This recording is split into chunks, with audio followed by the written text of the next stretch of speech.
everyone. My name is Jenny Yang, and I'm the Vice President for Advocacy and Policy at World Belief. And I have the privilege of moderating the conversation today entitled Keeping It Civil, How to Move from Political Debate to Productive Dialogue. Now, at the previous Leading the Way conversations, we've had panel discussions on what civil dialogue actually looks like.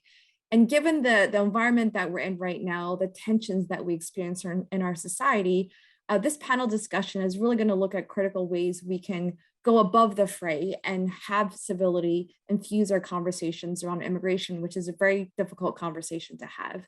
Now, for today's panel discussion, I am joined by two influential figures in the United States and really around the world. We have conservative policy expert Yuval Levin, who is a director of social, cultural, and constitutional studies at the American Enterprise Institute. At the AEI, the American Enterprise Institute, he also holds the Beth and Reverend Curry Chair of Public Policy. He's also the founding and current editor of National Affairs, as well as a senior editor of the New Atlantis and contributing editor to National Review. I'm also joined by Ed Litton, who is the president of the 14 million member Southern Baptist Convention. He is also the senior pastor of Redemption Church in Saraland, Alabama. Ed and Yuval, I just want to thank you both for joining me today in this very important conversation. And I really look forward to hearing your perspectives on what it means to be civil and even go beyond that in conversations around immigration. But before I get into that, I really wanted to start this conversation by being a little bit more personal. And Yuval, I want to start with you because I know that you yourself have a personal immigrant story. And so I'm wondering if you could share about your story as an immigrant and also how that shapes your views and your work today on immigration. Well, thanks, Jenny. I appreciate that very much. I was born in Israel. My family came to the United States when I was a child. I was 8 years old. We came largely for economic reasons, but also in some respects, my parents saw the promise of this country and saw in it a promise for their children. And I would say that when I reflect on our early days in the United States, what strikes me most is the welcoming attitude that we discovered to our surprise, frankly. We didn't know what to expect. I spoke no English. My siblings spoke no English. My parents spoke little. We didn't know the expectations of the culture. And what we found in Northeast Philadelphia, where we found ourselves in the summer of 1985, was that people on the whole were very welcoming, went out of their way to help us find our way in a community that was very diverse, ethnically, racially, by national origin in that part of that great city. And, you know, for me, that was the beginning of a journey that has led me really to a path in life that involves, frankly, an endless profession of gratitude for the United States. My work, the work I do now, is the work of trying to reinforce this country's strengths, of trying to build on the best of its history, trying to address some of the challenges it has and help other people, fellow Americans, see the best of what this country has to offer them and their children. I became an American citizen when I was 19 years old and have had since that time just the great privilege of being able to say us and we about the United States of America. It's one of the greatest privileges you can have. And it's left me with a sense that it's particularly important when we think about the challenge of immigration to see the humanity of everyone involved, to see that every person that we consider to be an object of this debate is first and foremost a human being.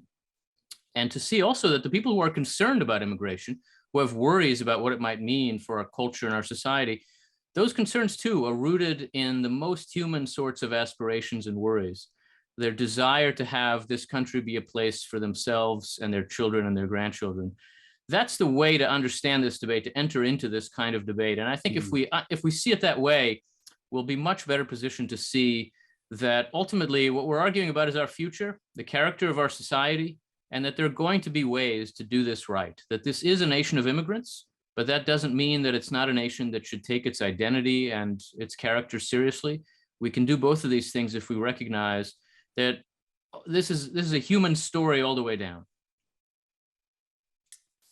Great. Thanks so much, Yuval, for sharing your personal story and how it really ties to the current conversations around immigration.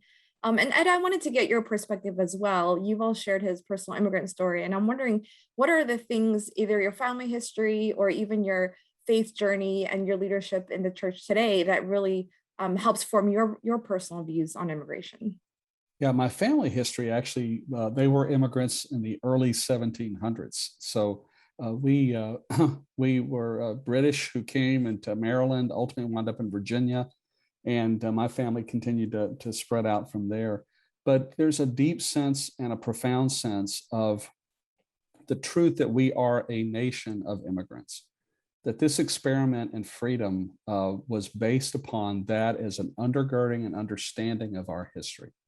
And so there's a deep appreciation for it as an American, but there's a deeper appreciation when we base our views biblically, that God expects us and requires of us that we treat people a way that God would be glorified by, and that we receive people. And exactly as we said a moment ago, that Yuval said, we are made in the image of God, and we recognize that no one got to this planet by spaceship. I know there are people who would disagree with that. Nobody found in our view, that they evolved to this place. We were created by God, and we have a common ancestry in that sense. And so we do want to welcome each other as on that basis biblically. Thanks so much, Ed. And you're really affirming what should be foundational in this conversation, which is that each person is made in the image of God. And I want to just follow up with that, Ed, because I know as being the new president of the Southern Baptist Convention, there's a lot of juggling responsibilities you have and really leading the denomination well.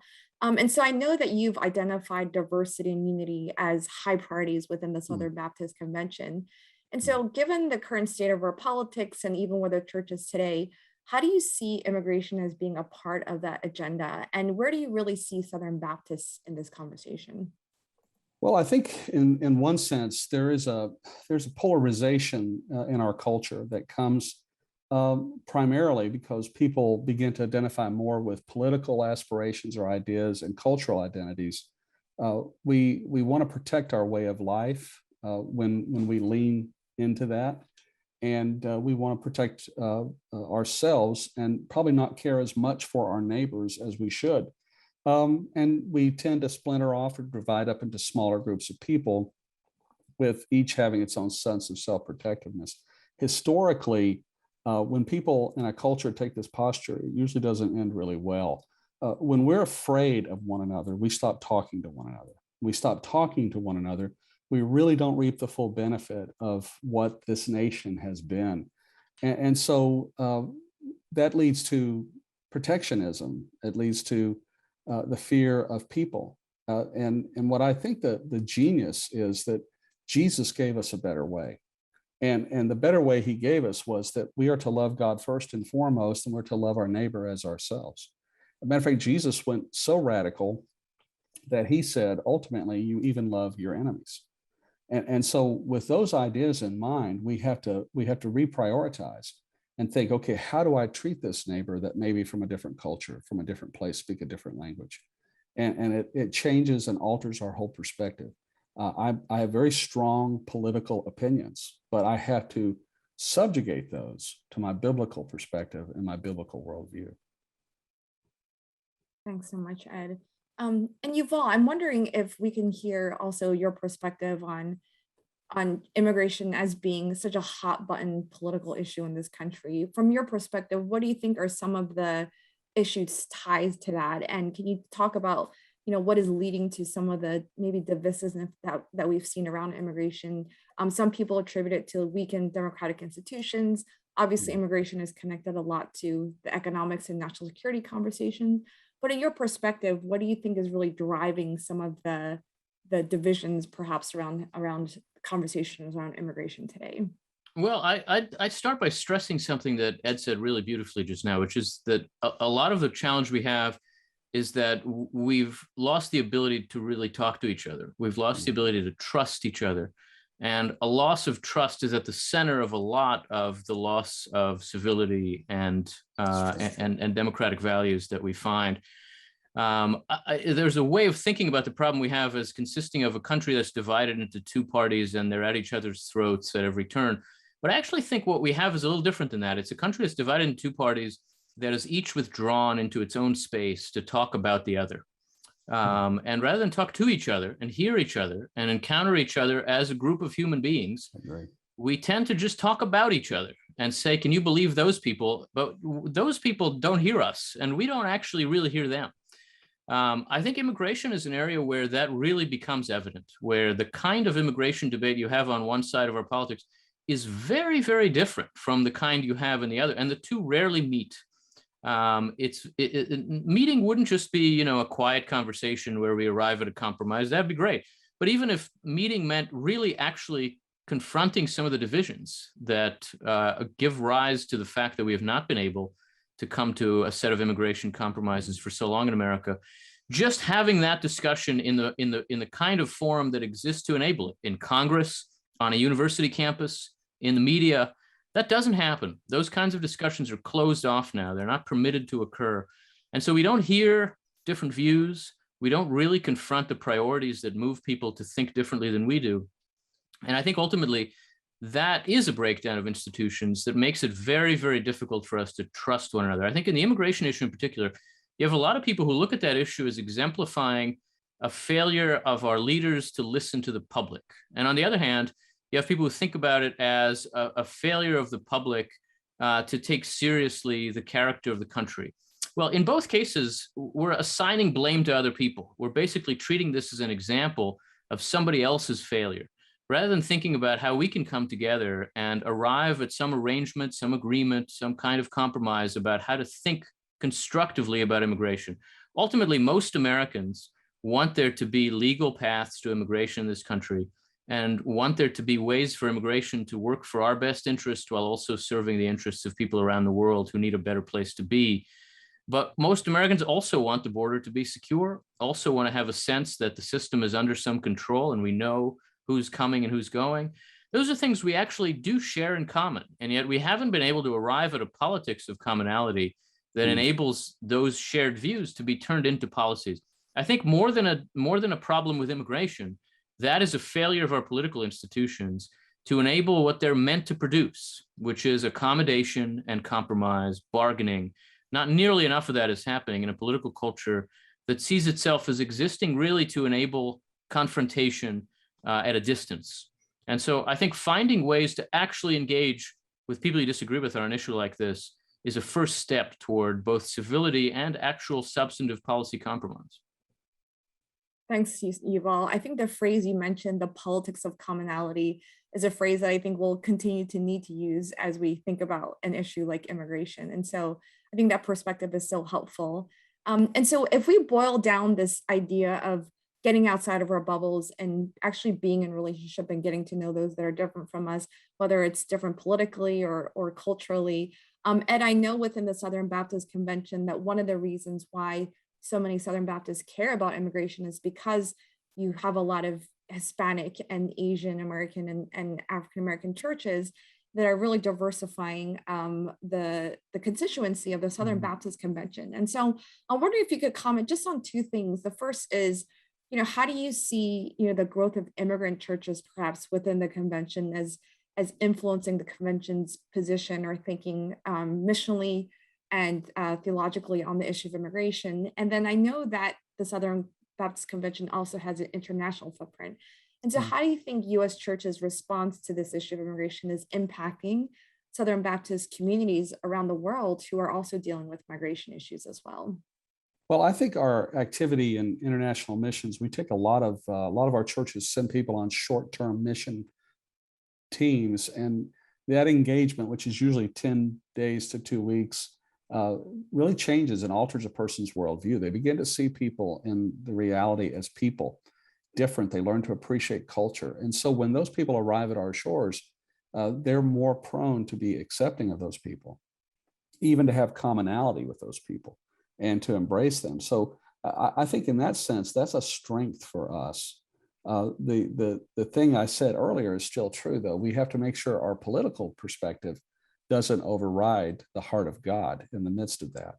And so as a starting point, I think that is a strong point. I do think it's probably very confusing to a world that sees us as a nation that is a nation of immigrants and that we prize freedom, and that at the same time, we're, in some ways becoming more and more protective. And this debate is going forward. I'm sure it's sending tremendous confusion But the reality is we can cross these streets, we can cross these lines by, in our communities, engaging with immigrants, engaging with people that are coming to this country, welcoming them.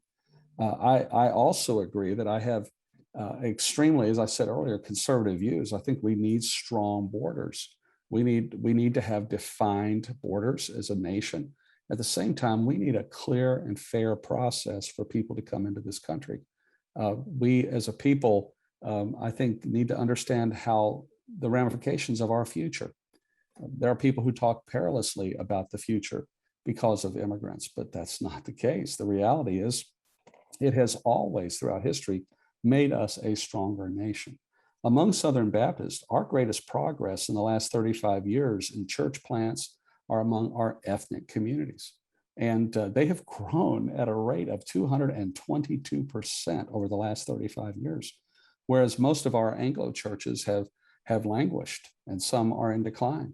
And so when we look at that, we begin to see that they have made Southern Baptist, the Southern Baptist Convention, the world's most diverse convention of churches and denominations. So we are very grateful for their contribution, and we're seeing more and more of them come into leadership roles within the SBC, which is critical for our future. We are a nation of immigrants.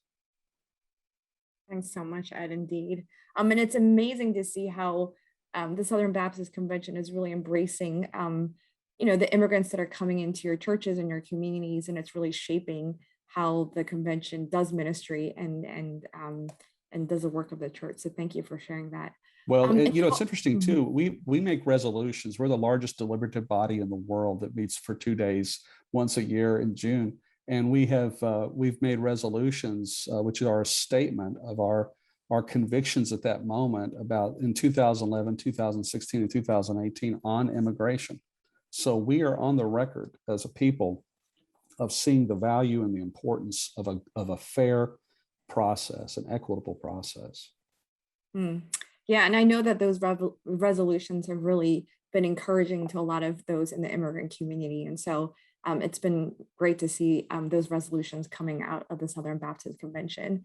And so we talked a little bit about the convention's footprint internationally and the impact of migration. And Yuval, I'm just wondering if you can also comment from your perspective, as you think globally about migration, it is not just an issue impacting the United States.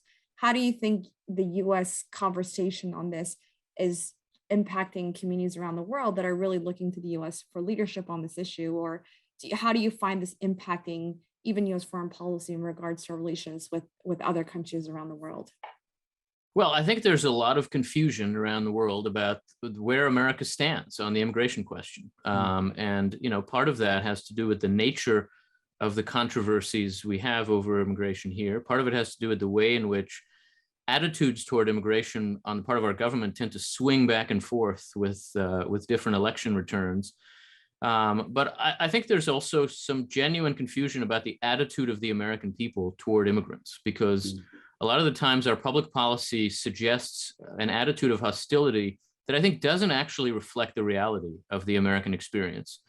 The American people as a whole not only implicitly understand that we are a nation of immigrants, but are in practice quite welcoming and are in practice quite eager to understand ourselves as a society that offers unequal opportunities. No one else in the world can provide an immigrant, a refugee, someone who comes to a new place with nothing. Nowhere else can you expect to have the kinds of opportunities that you can find in the United States. That remains true. People around the world know it's true. And the fact is, the American people are proud of that. Now, that doesn't take away from the fact, as Ed mentioned, that we also want to make sure that this is done in an orderly way, in a way that serves our society, in a way that takes seriously people's obligation to obey the law, and in a way that takes borders seriously. That's certainly important, but that cannot take away from our commitment ultimately to the promise of America, which is a promise that is available to people around the world who are willing to come here and take part in our society, contribute to it, dedicate themselves to its ideals and its principles, join its communities, its religious communities and civic communities. And that still very much remains an element of how Americans ourselves understand the promise of this country. I think that's become less obvious to people around the world because of the nature of the debate we've had, and in a sense, the face we've put before the world when it comes to the immigration question. But the challenge of migration is a challenge that confronts just about every developed society now. And the United States is actually in a position to offer an example on that front, to offer lessons, because we have always been a nation of immigrants. Unlike most of the developed world, France and Germany have not always been nations of immigrants, to put it mildly. They are today, increasingly so, and they're facing challenges that involve problems about which they could learn a lot from the United States. I think we're not behaving in a way that will suggest to them that they should look to us for models, and we could do a better job of that. But they certainly could look to us for models of openness, models of welcoming. The United States remains an example to the world in that respect. And I think it's an example that we as Americans should in a sense, want to live up to, so that even as we take seriously the responsibility to make sure that our country is open in a way that respects the will and the preferences and priorities of the people who live here, we recognize that our country's being open is a big part of what makes us America. No, that is indeed correct. And so I think you both talked about some of the challenges around conversations around immigration. But I'm wondering if both of you can offer some strategies, practical steps that you believe are necessary for us to really have as civil conversations around this issue. And also whether or not you can cite specific examples of things you've seen in your communities of churches or communities actually having these conversations well that really bring people together around what can be a very challenging topic. And maybe Yuval, you can start off and then we can go to Ed. I think in general that the way to be hopeful about America today is to look at it from the bottom up and not from the top down.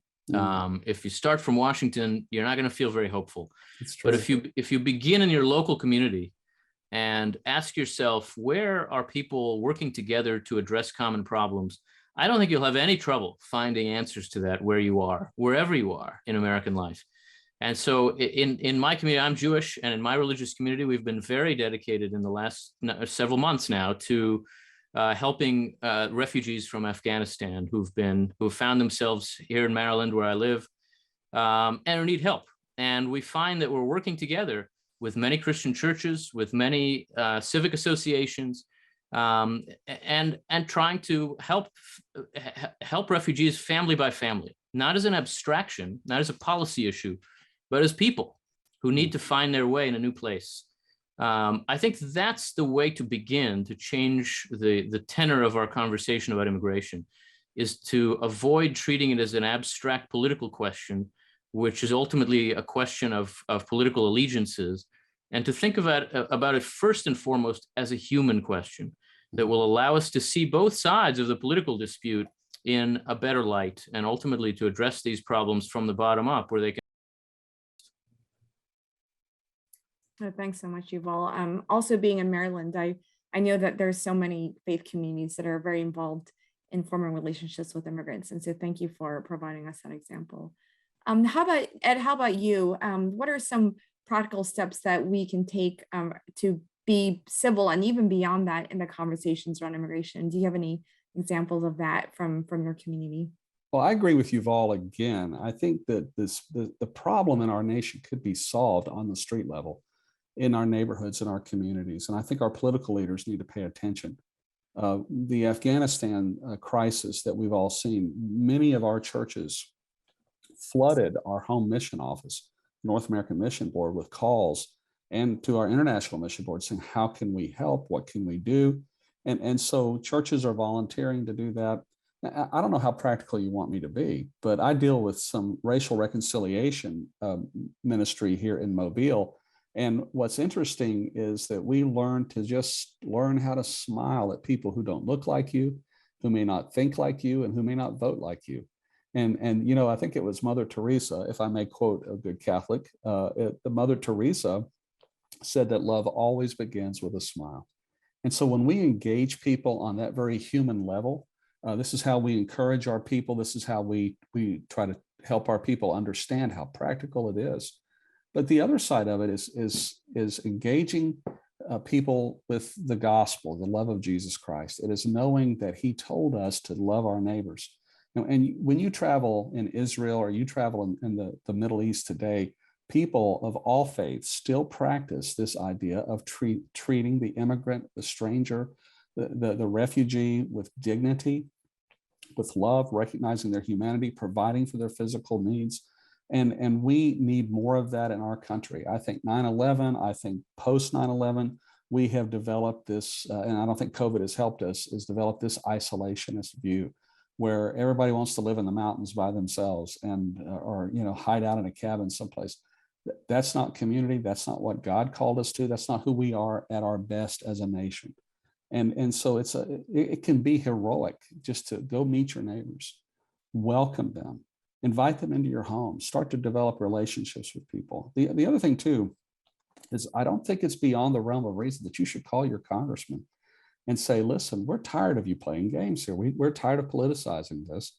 Let's try to solve this problem. And I know enough about Congress and some people that are in Congress. There are people with great ideas who could help solve this problem if the people encourage them, if not demanded of them, that they get together and start working on practical solutions.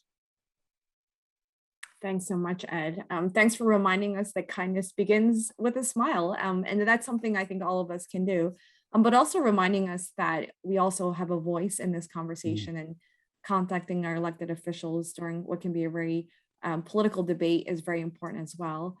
So Ed, thank you. Yuval, thank you as well for joining us in this conversation about keeping conversations around immigration civil. I think you both were thoughtful and inspirational, but also very practical in ways that we can continue to engage. So thank you both very much.